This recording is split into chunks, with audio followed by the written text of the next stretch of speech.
Right. The Employment Provident Fund Organization announces rates for EPF every year around this time, and these rates are very crucial because remember, for all salaried employees, by law a certain percentage of your salary, if you are a full-time employee, has to go towards your employee provident fund, and you get a certain rate of interest in it. The overall idea of this is to help people and push people towards saving for post-retirement years, which is why the interest you get on this is very closely watched. So this year the interest rate on your EPF contributions have been retained at 8.5%, which is a good thing because it was widely expected that this interest rate would be tweaked down, considering that interest rates generally have been coming down and incomes from equity and returns from equity have also gone up. So that's great. It's been kept at 8.5%, but it still remains the lowest since FY13.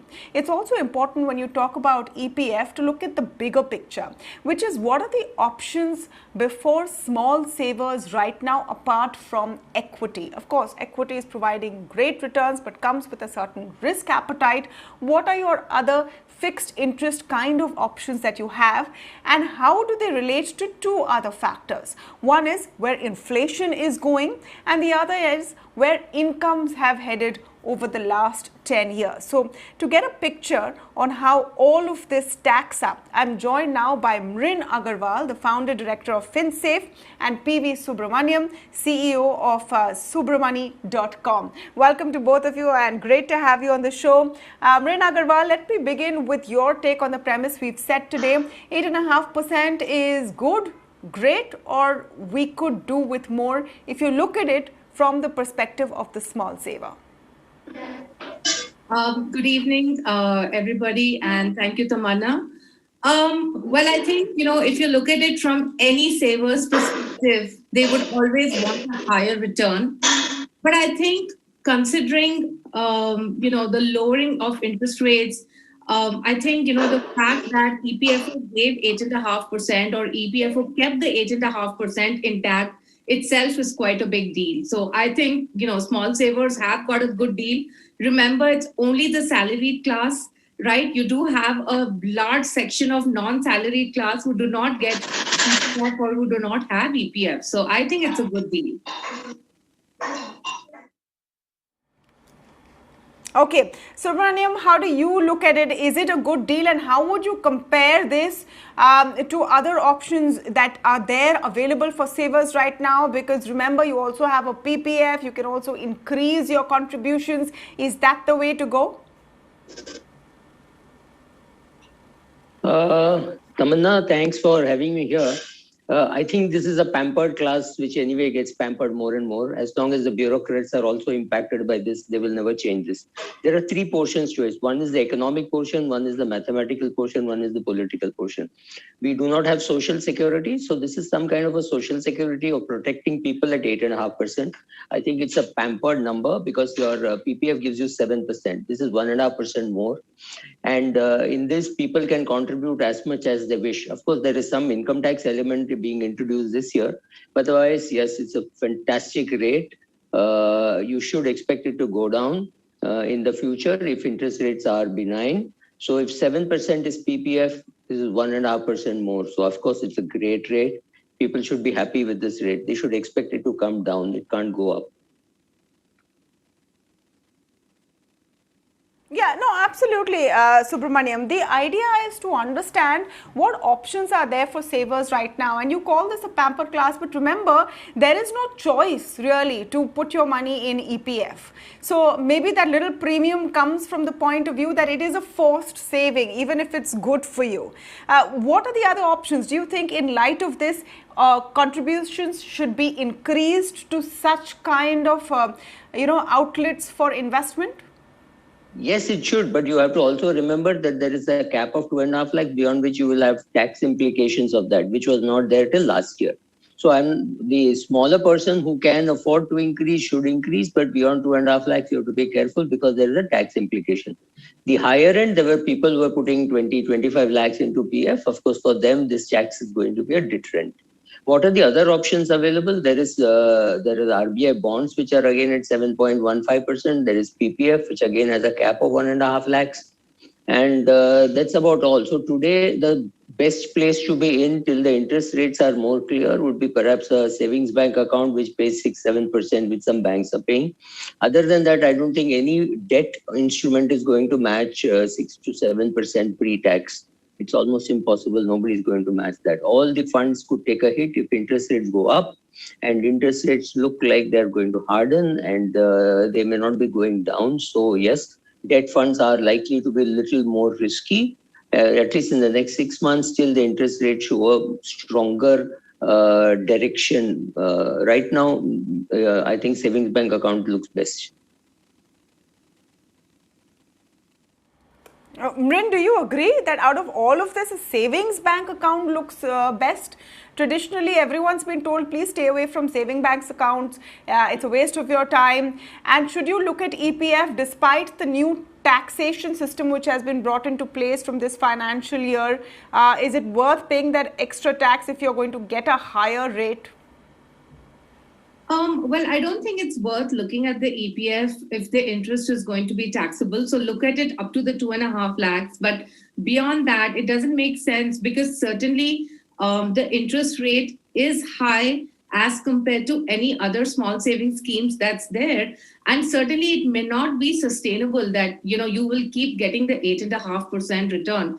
So I think going forward, certainly the rate does look as if it's going to fall. And I think some other options that you can consider, of course, if you're not looking at ATC benefit, you can look at some investment in small finance banks. I would say limited to 5 lakh rupees, because that's what the deposit guarantee insurance is. Of course, please check, regarding the bank, check the capital adequacy, NPA, and stuff like that before you actually do some of these deposits. That's really on the fixed return side.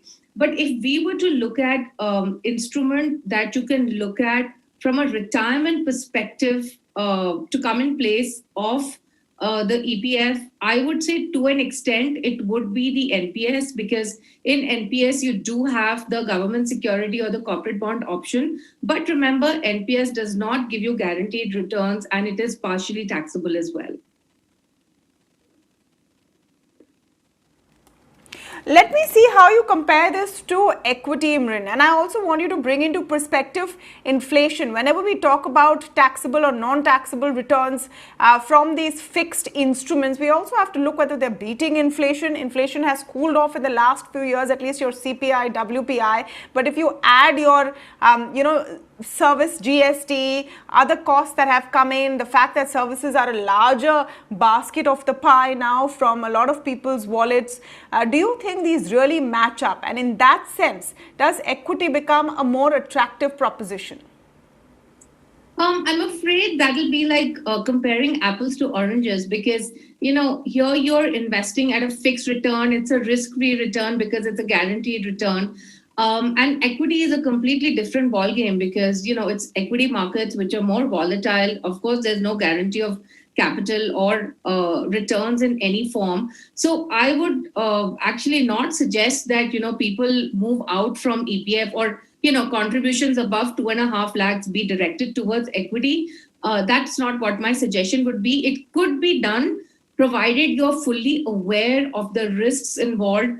And of course, you're willing to stay in for the long term, by which I mean more than 10 years. But otherwise, people really need to be aware of what are the risks involved in equities, which are very different from the other fixed return instruments, or even compared to the NPS corporate bond option or government securities option. Okay, Subramaniam, how do you look at that question? That in the scenario where you have, after 2.5 lakhs taxable returns on these fixed incomes, the pinnacle of this is now just EPF and everything comes below that. Is it time for a larger risk appetite, or would you agree that you can't compare the two? They're totally different needs. Yeah, see, what also happens is we get into this feeling that the assets are fungible. It's not true. For a younger person who is, say, below 30, I would say go ahead, invest in equity. But for a 60-year-old person who actually has more money to invest, for him, the willingness to take risk may have gone down, though he himself needs equity because he could live for another 40 years. The biggest crisis we have in our hand is not COVID, but it is longevity. People are going to live till 100. So everybody needs equity, even the 60-year-old. But yes, comparing these two asset classes makes no sense, because it's not true that a guy will go and put money in equity just because interest rates have gone down. I see that in India, when interest rates go down, people actually save more. They save more money saying, oh, I need so much of interest, so they will save more. They don't save less, right? It is contrary to what economists tell you. So people save more. So they will do that to protect their income. Comparing these two asset classes makes no sense. You should be willing to invest in education before you invest in equity, because equity investing is not so simple. Right now, all your mutual funds are giving you 20% and 18% return. It looks easy. You should be asking people what was your thinking in March 2020, not in November 2020, when the markets had hit an all-time high. So I think you should be more careful. But yes, some people can invest, but a smaller percentage, not a bigger percentage. Yes, some savings bank accounts, some banks which give 6-7% make sense. Wait for the interest rates to go up. The direction is clear, and then you can invest. But yes, inflation is benign. It's not very high. And Tamanna, it's all about expectation management, right? You said there is a person from State Bank who gives a solution by which petrol can be as low as 75 rupees. Now see how much your expectation is, because all over the world it is 35 rupees, and we are very happy if we can pay 75, right? So it's all about expectation. Expect lower inflation, you will be happy with lesser interest. But if you are expecting higher inflation, you won't be happy with lower interest. Yeah, so it's a very philosophical way of looking at things. Just a disclaimer there, the conversation that we're about to have with Dr. Soumyakanti Ghosh is based on a possibility of crude being included in GST. The political possibilities of those or the expectations of that happening are very, very, very far away. It's a nudge in the right direction, but yeah, we'll request our viewers to wait for that conversation. It's coming right up. I want to thank in the meanwhile Mrin and Subramaniam for joining us today. I thought it was important to focus on the EPF rates, because it plays a larger part in what your future looks like than you may assume right away. It also puts into perspective what is the kind of savings and returns that you can make from fixed instruments this year. So